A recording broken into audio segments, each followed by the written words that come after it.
I knew my marriage was dead long before my wife admitted it. The silence gave it away first, then the distance, then the way she stopped looking at me like I mattered. But I still wasn't prepared for what happened at our anniversary dinner. In front of our friends, our family, and the one person I trusted most, my wife humiliated me like I was a joke. She thought I knew nothing. She thought she had already won. But what she didn't know was that I already had proof of the affair. And before the night ended, I was going to destroy every lie she built around our marriage. My name is Ryan. I'm 38 years old, and for 11 years I believed my wife Emily was the love of my life. We met when we were young, before the money, before the house, before life became complicated. Back then, everything felt easy with her. She laughed at my stupid jokes. She held my hand in public. She used to look at me like I was the only person in the room. That's the version of Emily I kept trying to save, even when I knew she was disappearing. Looking back now, I think the marriage really died years before the affair started. We just refused to bury it. Somewhere along the way, we stopped being partners. We became roommates, pretending to still be in love. Conversations became shorter. Dinners became quieter. She started spending more time on her phone than talking to me. At night, she'd roll over in bed and face the other direction. Sometimes I'd lie awake staring at the ceiling, wondering how two people could sleep inches apart and still feel completely alone.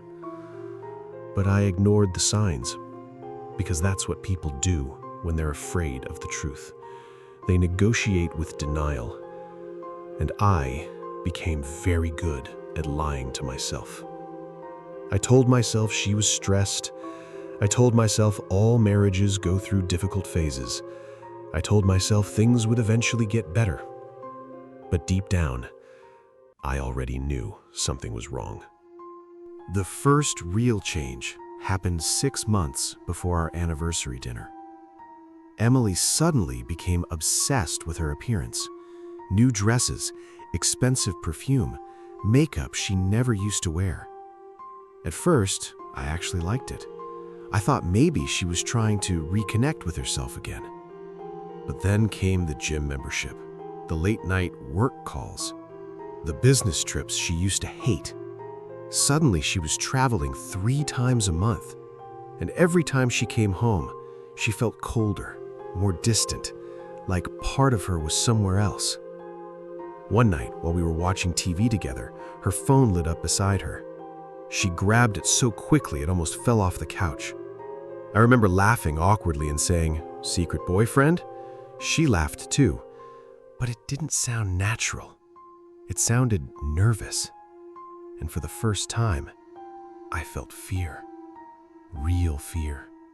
Because intuition is a strange thing. Sometimes your heart notices betrayal before your brain accepts it. After that night, I started paying attention.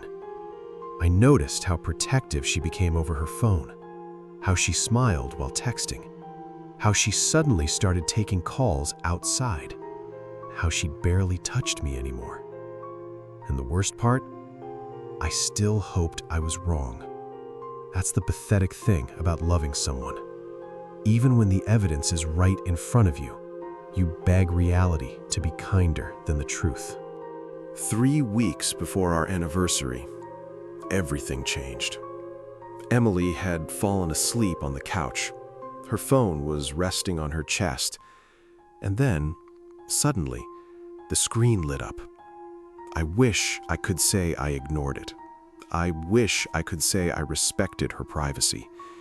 But I didn't, because deep down, I already knew. The message only confirmed it.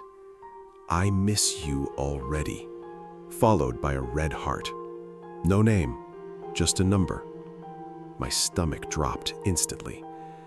I remember sitting there frozen, staring at those 4 words like they had physically punched me in the chest. My hands started shaking. Part of me wanted to wake her up immediately. Another part wanted to throw the phone across the room. But instead, I unlocked it. And that moment changed my life forever. Hundreds of messages, photos, hotel reservations, deleted conversations, voice notes.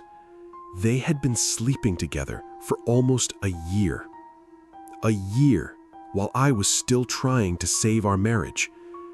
I kept scrolling, hoping to find something that would make it less painful. But it only got worse. They mocked me constantly, joked about how clueless I was, talked about me like I was some pathetic obstacle standing in the way of their happiness. And then I saw his name, Daniel, my best friend, the same man who stood beside me at my wedding, the same man who came to our house every Christmas, the same man who looked me in the eyes for months while secretly sleeping with my wife. That night, I didn't sleep. I sat alone in the kitchen until sunrise, replaying every memory in my head. Every vacation, every anniversary, every time Daniel shook my hand, every kiss Emily gave me after coming home from seeing him. The humiliation was unbearable.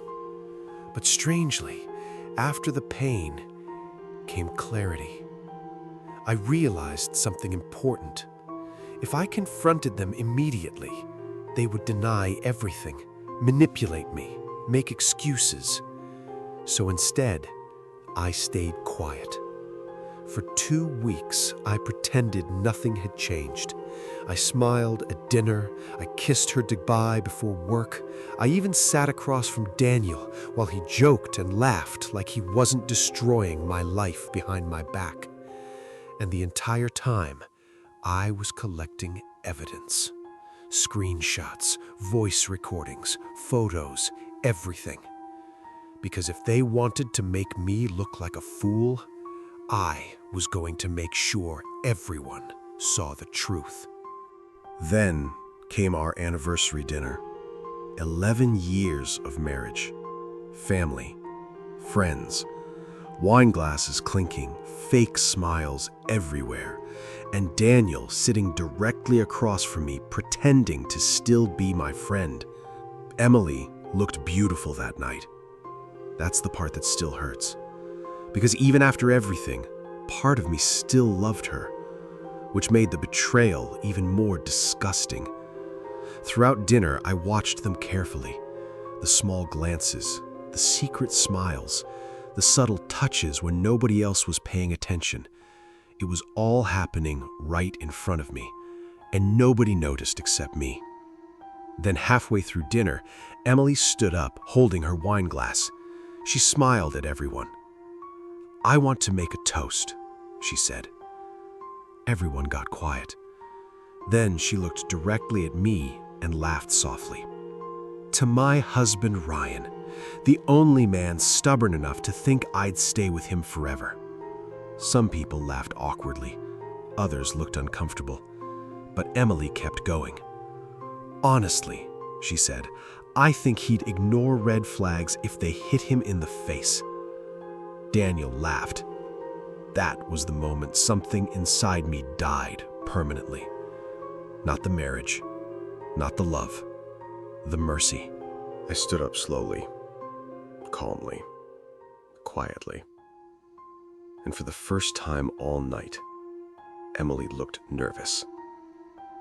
I pulled out my phone, connected it to the restaurant speakers, and pressed play. Suddenly, her voice filled the room, laughing, mocking me, talking about the affair, talking about Daniel, talking about how easy it was to manipulate me. The restaurant went completely silent. You could hear glasses being placed down, forks stopping midair. Emily's face lost all color instantly. Daniel looked like he couldn't breathe. Nobody moved. Nobody spoke. Then another recording played. Emily saying, "Ryan is too weak to ever leave me." I looked directly at her, and for the first time in months, she couldn't look back at me. Daniel tried to say something. I cut him off immediately. "Don't." My voice sounded colder than I'd ever heard it before. "You've both talked enough already." I walked out of that restaurant alone. The cold night air hit my face, like reality finally catching up to me. And strangely, I didn't feel broken anymore. I felt empty, but free. Emily lost most of her friends after that night. Daniel's marriage collapsed 2 months later. And me? I stopped trying to save people who were comfortable destroying me. Betrayal changes you. It teaches you that some people don't deserve loyalty. But it also teaches you something else. Sometimes the most painful endings become the beginning of your freedom. Betrayal doesn't always come from enemies. Sometimes it comes from the people you trusted with your entire heart. And the deepest wounds are often caused by the people who smiled in your face while destroying you behind your back. But every lie eventually collapses. Every mask eventually falls. And every betrayal leaves a verdict. Subscribe to Verdict Tales for more dark, emotional stories about love, deception, revenge, and the moments that change people forever.